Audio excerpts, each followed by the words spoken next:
Hello बच्चों, आपका most welcome है स्मार्ट टैंकर्स क्लासेस में। आज मैं आपके सामने इंट्रोडक्शन ऑफ कोऑर्डिनेशन कंपाउंड को पढ़ाने वाला हूं। आज की वीडियो में हम लोग क्या क्या पढ़ेंगे। सबसे पहले हम लोग जानेंगे कि कोऑर्डिनेशन कंपाउंड क्या होता है। फिर हम लोग जानेंगे कि लिगेंड क्या होते हैं। फिर हम लोग जानेंगे कि जो लिगेंड मतलब कोऑर्डिनेशन कंपाउंड जो होता है इसमें मेटल भी होते हैं और लिगेंड भी होते हैं। तो कौन सा पार्ट इसमें डोनर होता है, कौन सा पार्ट एक्सेप्टर होता है।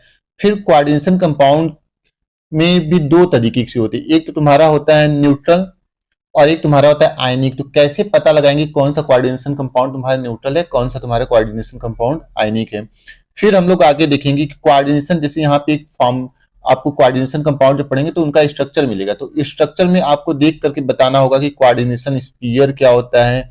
फिर बताना होगा कि काउंटर आयन क्या होता है। तो ये सभी चीजें आज की इस वीडियो में हम लोग देखेंगे, मतलब एक कोऑर्डिनेशन कंपाउंड के बारे में हम लोग इंट्रोडक्शन आज की इस वीडियो में देखने वाले हैं। तो वीडियो को हम लोग स्टार्ट करते हैं। सबसे पहले बोल क्या रहा है, any species that have at least one lone pair of electron and that can donate its lone pair of electron to a metal cation या एटम इज कॉल्ड लिगेंड। मतलब इसका कहने का मतलब है कि ऐसा स्पीसीज जो कि क्या हो सकता है, आयंस हो सकते हैं या फिर मॉलिक्यूल्स हो सकते हैं, जिसके पास क्या होता है, लोन पेयर का ऑफ इलेक्ट्रॉन होता है। लोन पेयर ऑफ इलेक्ट्रॉन का मतलब उसके पास एक्स्ट्रा इलेक्ट्रॉन का पेयर होगा, मतलब दो इलेक्ट्रॉन या फिर डबल लोन पेयर या ट्रिपल लोन पेयर, इस फॉर्मेट में उसके पास इलेक्ट्रॉन हो सकते हैं। तो जो लोन पेयर रहता है ना, वो क्या करता है, दूसरे एटम को वो डोनेट कर देता है। ठीक, तो अगर कोई ऐसा ग्रुप है जिसके पास लोन पेयर ऑफ इलेक्ट्रॉन है और वो लोन पेयर ऑफ इलेक्ट्रॉन किसी दूसरे एटम को डोनेट किया जा रहा है, जो कि क्या हो सकता है, कोई मेटल कैटायन हो सकता है या कोई दूसरा एटम हो सकता है, तो उस चीज को हम लोग क्या बोलेंगे, लिगेंड बोलेंगे। मतलब ऐसा स्पीसीज जो कि अपने लोन पेयर को किसी भी मेटल को या फिर किसी दूसरे एटम को देता है, उस स्पीसीज को हम लोग क्या बोलते हैं, लिगेंड बोलते हैं।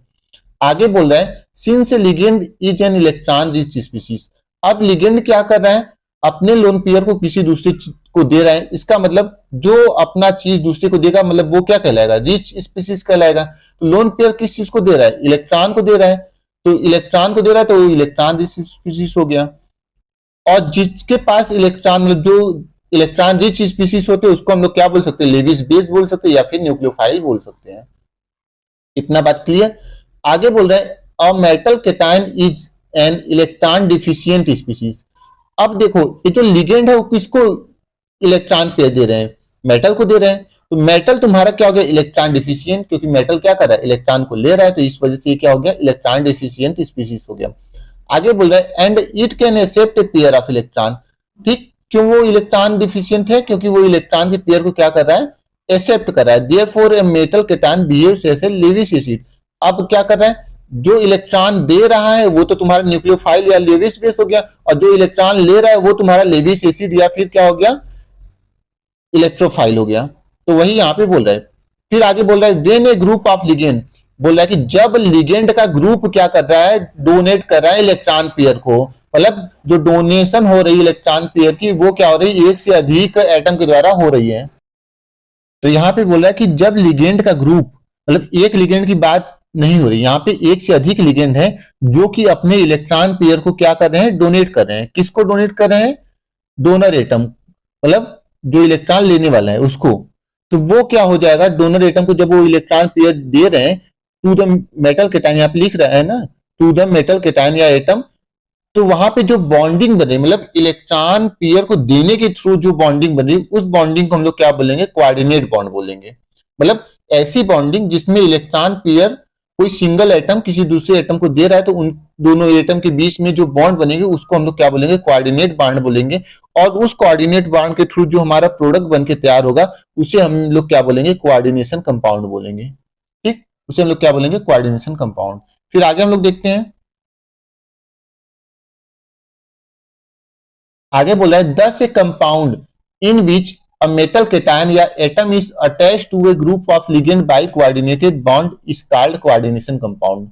तो आगे क्या बोल रहा है कि वही, कि एक ऐसा कंपाउंड जिसमें मेटल कैटायन, मतलब जो मेटल होता है या कोई एटम होता है, वो किसी लिगेंड के थ्रू, लिगेंड से जुड़ा हुआ होता है कोऑर्डिनेशन बॉन्ड के थ्रू या कोऑर्डिनेट बॉन्ड के थ्रू, तो उस कंपाउंड को हम लोग क्या बोलते हैं, कोऑर्डिनेशन कंपाउंड बोलते हैं। और इसी कोऑर्डिनेशन कंपाउंड को एक और नाम से हम लोग जानते हैं जिसको हम लोग बोलते हैं कॉम्प्लेक्स कंपाउंड। फिर आगे बोला है द कोऑर्डिनेशन कंपाउंड्स में आइदर बी न्यूट्रल। जो कोऑर्डिनेशन कंपाउंड होते हैं न्यूट्रल भी हो सकते हैं या फिर आयनिक भी हो सकते हैं। बोल रहे हैं ना न्यूट्रल मॉलिक्यूल्स या आयनिक मॉलिक्यूल्स। तो जो कोऑर्डिनेशन कंपाउंड हो सकते हैं ये न्यूट्रल भी हो सकते हैं और आयनिक हो सकते हैं। यहाँ पे बोले द कोऑर्डिनेशन लाइक PTNS3 का होल ट्वाइस Cl2, ये ब्रैकेट बंद है। ये बोल रहा है कि ये जो है और फिर साथ में यहाँ पे CONS3 का होल ट्वाइस Cl3, ये दोनों का जो एग्जांपल है वो एक तरीके का न्यूट्रल कोऑर्डिनेशन कंपाउंड का एग्जांपल है। अब कैसे पता चला कि ये न्यूट्रल का एग्जांपल है? तो देखिए यहाँ पे NH3 का जो ऑक्सीडेशन नंबर होता है वो 0 होता है और क्लोरीन का ऑक्सीडेशन कितना होता है? -1 होता है। तो इसका 0 हो गया और क्लोरीन का क्या हो गया? -1। तो यहाँ पे 2 ठो क्लोरीन है तो -2 हो गया। अब प्लेटिनम को हम लोग देखें तो प्लेटिनम का क्या होता है? पहले से 2+ होता है। तो 2+ इस 2- को पूरी तरीके से क्या कर दे रहे हैं? कैंसिल कर दे रहे हैं। तो इस वजह से तुम्हारा क्या है? न्यूट्रल है। उसी तरीके से यहाँ पे भी कोबाल्ट के ऊपर +3 चार्ज होता है और NH3 मतलब अमोनिया का 0 होता है, क्लोरीन का -3 हो जाएगा। तो +3 और -3 मिला के 0 बना देंगे क्योंकि क्लोरीन का -1 होता है और 3 ठो क्लोरीन है तो -3 हो गया और 3+, तो इस तरीके से ये भी पूरा न्यूट्रल हो जाएगा। जबकि बोल रहा है in ionic coordination compound either the cation या anion are both may be complex ion. बोल रहा है कि जो आयनिक कोऑर्डिनेशन कंपाउंड रहेंगे इसमें 2 पार्ट होंगे। मतलब इस तरीके के कोऑर्डिनेशन कंपाउंड को देखोगे तो इसमें 2 पार्ट होंगे जिसमें से एक पार्ट कैटायन होगा और दूसरा पार्ट क्या हो सकता है? एनायन हो सकता है। ठीक, या बोथ में बी कॉम्प्लेक्स आयन, या बोल सकता है दोनों किस तरीके के आयन हो सकते हैं? कॉम्प्लेक्स हो सकते हैं, मतलब दोनों के ऊपर या तो कोई चार्ज ना आता हो, ठीक, लेकिन जो मॉलिक्यूल्स रहेगा उस पर कोई ना कोई चार्ज आएगा। तो ये बोल रहा है आगे, तो एग्जाम्पल के थ्रू यहाँ पे दिखाना चाह रहा है CONS3 6 फिर Cl3। यहाँ पे NH3 का क्या हो जाएगा? इसमें देखो तो यहाँ पे ये किस पार्ट को कंटेन कर रहा है? CONS3 6 को कंटेन कर रहा है। तो इसके ऊपर क्या आ जाएगा? 3+ आ गया क्योंकि अमोनिया का तो 0 हो गया और कोबाल्ट पे 3+ होता है एज कॉम्प्लेक्स केटायन। ठीक, कॉम्प्लेक्स केटायन इसको बोल रहे हैं क्योंकि ये क्या है? ब्रैकेट के अंदर है। ठीक, फिर आगे इसी तरीके से दूसरा एग्जांपल बता रहा है K4 FeCN6, इसमें FeCN6 पे 4- आ गया। कैसे आ गया? क्योंकि साइनाइड का क्या होता है? -1, तो 6 साइनाइड है तो -6 और आयरन पे +2 होता है तो -6 से +2 चला जाएगा, प्लस -4 बच जाएगा। तो यहाँ पे क्या है? यहाँ पे कॉम्प्लेक्स केटायन था और यहाँ पे अब क्या है? इस पे पूरे पे क्या आ रहा है? माइनस आ जा रहा है, इस वजह से क्या है? कॉम्प्लेक्स एनायन है। फिर आगे बोल रहा है PTNS3 4 PTCl4। तो यहाँ पे 2 तरीके के हैं, एक तो PTNS3 4 का 2+ और यहाँ पे PTCl4 का 2-। ठीक, इस पे +2 क्यों आए? क्योंकि प्लेटिनम पे 2+ होता है और अमोनिया का 0 होता है तो +2 आ गया वही वाला। और यहाँ पे इस पे कैसे -2 आया? क्योंकि क्लोरीन का -1 होता है तो 4 ठो क्लोरीन है तो इस वजह से -4 हो गया और प्लेटिनम पे +2 है तो -4 में से +2 चला गया, -2 बच गया। H complex ion. फिर यहाँ पे बोला complex cation and complex anion respectively. तो यहाँ पे क्या है? कॉम्प्लेक्स केटायन है और ये क्या है? कॉम्प्लेक्स एनायन है। फिर आगे बोला the coordination compounds retain their identity. मतलब कोऑर्डिनेशन कंपाउंड जो होते हैं वो अपनी मतलब कोऑर्डिनेशन कंपाउंड जो होते हैं वो अपनी प्रॉपर्टी को बनाए रखते हैं, वो अपनी प्रॉपर्टी को चेंज नहीं करते हैं। तो मतलब वही यहाँ पे बोल रहा है कि कोऑर्डिनेशन कंपाउंड का जो क्वालिटी रहता है वो चेंज नहीं होता है। यहाँ पे आगे क्या बोल रहे हैं? More or less even in solution. जब भी वो किस में होता है? किसी सॉल्यूशन में होता है। थ्रो पार्शियल डिसोसिएशन में अकर, मतलब उसमें थोड़ा बहुत ऐसा होता है कि हाँ कुछ जो आयन से वो घुल जाए, लेकिन सभी आयन पूरी तरीके से उसमें नहीं घुलते हैं। These compounds do not give the taste of all their constituent ion in aqueous solution। वही बोल रहा है कि इसमें जितने भी पार्टिकल होते हैं वो सभी अपने पार्टिकल के क्वालिटी को किसी भी सॉल्यूशन में नहीं दिखाते हैं। Some constituent ion lost their individual identity in aqueous solution. लेकिन क्या होता है? कुछ ऐसे भी उसमें पाए जाते हैं कि जो कि ऐसे प्रॉपर्टी को दिखाते हैं कि वो उसमें घुल जाते हैं, लेकिन सभी ऐसा नहीं करते हैं।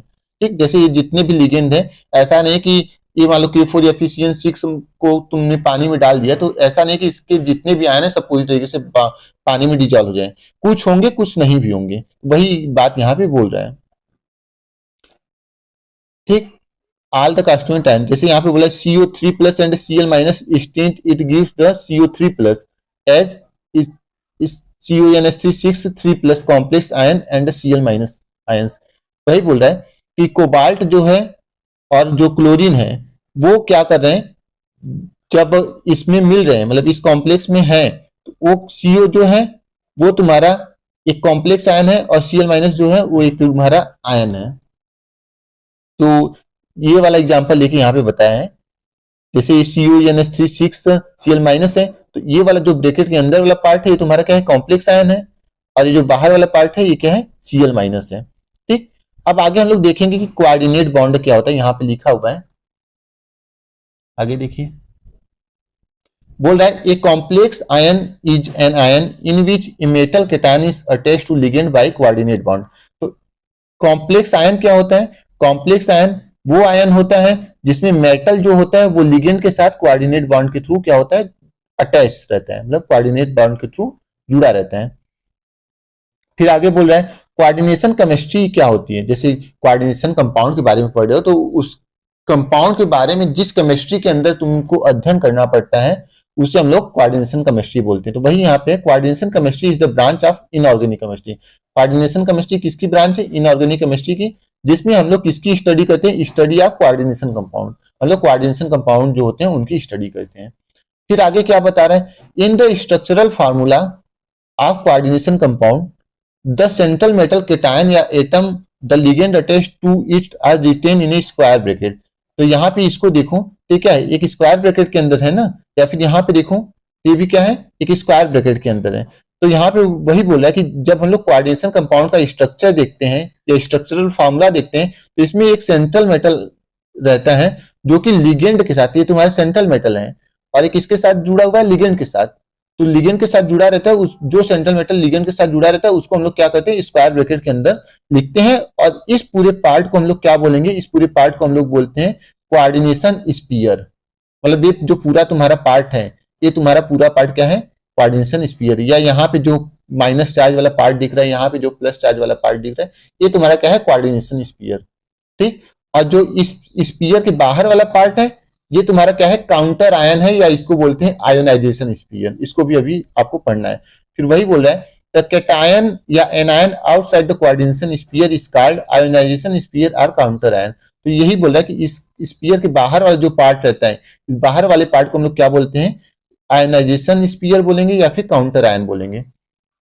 आगे क्या बोल रहा है, the atom in a ligand that is directly attached to the metal cation or atom is called donor atom and the number of donor atom attached to the metal cation or atom is called the coordination number। इस पूरे line का कहने का मतलब क्या है, देखिए यहाँ पे जैसे मान लो कि हमारे पास ये वाला K4Fe-CN6 की बात करें, तो यहाँ पे दो पार्ट हो गए, एक तो तुम्हारा क्या है ये Fe-CN6, इसको हम लोग क्या बोलेंगे, इसको हम लोग बोलेंगे कोऑर्डिनेशन स्फीयर, और इसके बाहर वाला जो पार्ट है इसको हम लोग बोलेंगे काउंटर आयन। तो कोऑर्डिनेशन स्फीयर के अंदर ये आपको आयरन दिख रहा है, आयरन क्या है, एक मेटल है, और इस मेटल के साथ साइनाइड कितना जुड़ा हुआ है, 6 ठो। तो इस मेटल के साथ जितना लिगेंड जुड़ा रहेगा उस लिगेंड की जो संख्या होगी उसी संख्या को हम लोग बोलेंगे कोऑर्डिनेशन नंबर। तो यही बोल रहे हैं ना, इस कॉल्ड द कोऑर्डिनेशन नंबर। तो कोऑर्डिनेशन नंबर क्या होता है, कोऑर्डिनेशन स्फीयर के अंदर जितने भी लिगेंड रहते हैं वो यदि सेंट्रल मेटल से जुड़े रहेंगे तो उनके बीच में जितना बॉन्डिंग रहेगी, या फिर हम लोग बोल सकते हैं जितने नंबर ऑफ लिगेंड इस सेंट्रल एटम से जुड़े रहेंगे वही नंबर तुम्हारी क्या कहलाएगी, कोऑर्डिनेशन नंबर कहलाएगी। लेकिन एक बात ध्यान रखना है कि लिगेंड भी अलग अलग तरीके के होते हैं।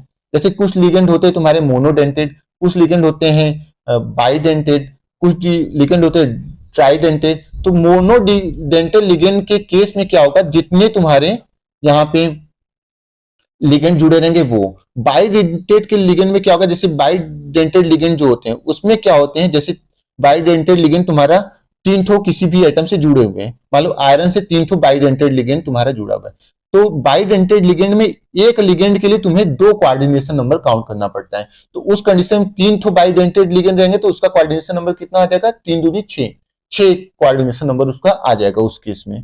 और ट्राइडेंटेड के लिगेंड के केस में क्या आ जाएगा, वहां पे 3 3 मतलब 3 इंटू 3 कर देंगे तो कितना आ जाएगा, 9 आ जाएगा कोऑर्डिनेशन नंबर। तो ये चीज तुमको वहां पे बता रहा है। फिर आगे देखिए एग्जाम्पल के तौर पे, coordination number of Ag plus in AgNH3 का होल ट्वाइस, फिर ब्रैकेट के ऊपर 2+। इज 2। तो यहाँ पे सिल्वर के साथ कितना लिगेंड जुड़ा हुआ है, 2 ठो। NH3 कितना है, 2 ठो। तो यहाँ पे इसकी कोऑर्डिनेशन नंबर क्या हो जाएगी, सिल्वर की 2 हो जाएगी। उसी तरीके से CuNH3 4 में देखोगे तो कोऑर्डिनेशन नंबर कॉपर की कितनी हो जाएगी, 4, क्योंकि कॉपर से 4 की जुड़ा हुआ है। डेट ऑफ कोबाल्ट, अब इसमें कोबाल्ट का देखो, कोबाल्ट के साथ क्या है, 6 NH3 जुड़ा हुआ है, तो इस केस में इसका क्या हो जाएगा, 6 हो जाएगा।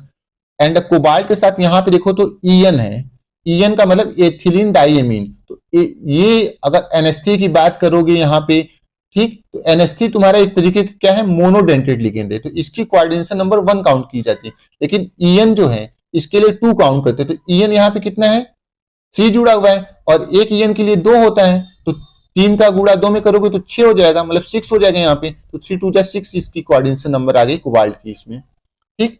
तो वही यहाँ पे बता रहा है। अब आगे बोला the coordination number of a complex, coordination number किसी भी कॉम्प्लेक्स की किस चीज पे डिपेंड करती है। तो यहाँ पे बोल रहा है the size of the central atom or ion.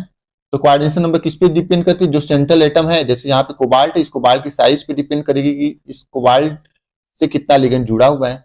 फिर आगे किस पे डिपेंड करती है, the steric interaction between the ligand, मतलब लिगेंड और लिगेंड के बीच में जो अपोजिट फोर्सेस काम करते हैं, मतलब अपोजिट डायरेक्शन में, जैसे दो बल्कि बल्कि लिगेंड हैं, तो बल्कि बल्कि लिगेंड रहेंगे, मतलब बड़े बड़े लिगेंड रहेंगे, तो वो एक दूसरे को ढकेलते हैं, तो उनके बेस पे डिपेंड करता है कि कितना तुम्हारा कोऑर्डिनेशन नंबर होगा। नेक्स्ट है electronic interaction between the central atom or ion and ligand. तीसरा चीज किस पे डिपेंड करता है, इलेक्ट्रॉनिक इंटरेक्शन, मतलब जो तुम्हारा लिगेंड और सेंट्रल एटम के बीच में कितना ज्यादा फोर्स ऑफ अट्रैक्शन काम कर रहा है। फिर एक एग्जाम्पल के थ्रू बता रहा है कि किसको क्या बोलते हैं। तो जैसे एग्जाम्पल यहाँ पे किसका है, CuNH3 6Cl3। तो यहाँ पे कोबाल्ट तुम्हारा क्या है, कोबाल्ट तुम्हारा सेंट्रल मेटल कैटायन है, मतलब ये तुम्हारा मेटल है। और मेटल का प्रॉपर्टी क्या होती है, मेटल तुम्हारा किसकी तरह काम कर रहा है, यहाँ पे मेटल तुम्हारा एक्सेप्टर की तरह काम कर रहा है, ठीक। मतलब ये क्या कर रहा है, लिगेंड के इलेक्ट्रॉन को एक्सेप्ट कर रहा है, ठीक। तो ये क्या हो गया, लेविस एसिड हो गया, ठीक। और जो लिगेंड है ये तुम्हारा क्या हो गया, लेविस बेस, क्योंकि ये अपने इलेक्ट्रॉन को क्या कर रहा है, दे रहा है, मतलब लोन पेयर ऑफ इलेक्ट्रॉन किसको दे रहा है, मेटल को दे रहा है। तो जो इलेक्ट्रॉन देता है उसको हम लोग क्या बोल देते हैं, लेविस बेस, या फिर न्यूक्लियोफाइल बोल सकते हैं। और इसको क्या बोल सकते हैं, मेटल वाले को इलेक्ट्रोफाइल बोल सकते हैं। और ये NH3 6 क्या है, यहाँ पे लिगेंड है, ठीक। और कोऑर्डिनेशन, ये पूरा जो तुम्हारा है ब्रैकेट के अंदर, ये तुम्हारा क्या है, कोऑर्डिनेशन स्फीयर। और इस कोबाल्ट से 6 लिगेंड जुड़े हुए हैं, मतलब कोऑर्डिनेशन स्फीयर के अंदर ही देखना है कि कितने एटम जुड़े हुए हैं या कितने लिगेंड जुड़े हुए हैं। तो यहाँ पे कोबाल्ट के अंदर 6 जुड़े हुए हैं, और ये मोनोडेंटेड है, इस वजह से इसका कोबाल्ट का जो कोऑर्डिनेशन नंबर हो जाएगा वो कितना हो जाएगा, 6 हो जाएगा, ठीक। फिर आयोनाइजेशन स्फीयर या काउंटर आयन क्या हो गया, इस ब्रैकेट के बाहर जो एटम रहते हैं उसको हम लोग क्या बोलते हैं, आयोनाइजेशन स्फीयर या काउंटर आयन बोलते हैं। तो ये थी आज की हमारी की क्लास। फिर हम लोग इसी तरीके से नए नए क्लास के बारे में डिस्कस करेंगे। तब तक के लिए बाय बाय, टाटा।